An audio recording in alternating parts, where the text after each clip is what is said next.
مخلوط‌ها یا مکسچر.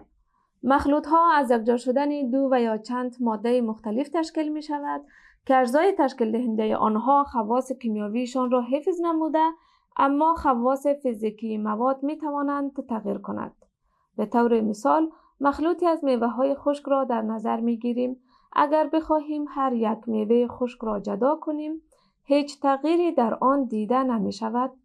مخلوط‌ها به اساس ترتیب ذرات تشکیل دهنده آنها به دو دسته تقسیم شده اند: مخلوط‌های غیر متجانس یا هتروژنیوس مکسچر و مخلوط‌های متجانس یا هوموژنیوس مکسچر. مخلوط‌های غیر متجانس مخلوط‌های اند که اجزای تشکیل دهنده آنها در تمام قسمت‌های مخلوط یکسان نباشد. هر قسمتی از آن دارای خواص فیزیکی و کیمیایی متفاوت می باشد.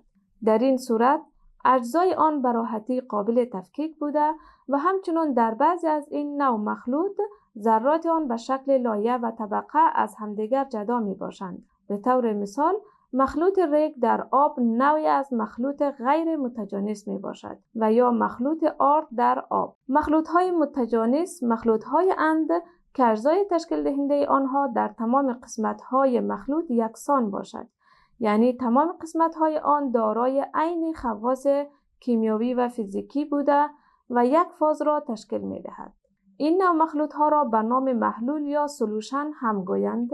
پس گفته می‌توانیم که محلول‌ها مخلوط‌های متجانس اند که از حل شدن ماده منحله در محلل حاصل می‌گردند، یعنی هر محلول از دو جزء ساخته شده اند: ماده منحله یا سولود، محلل یا سالونت.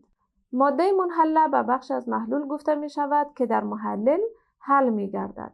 محلل به بخش از محلول گفته می شود که ماده منحله را در خود حل می کند.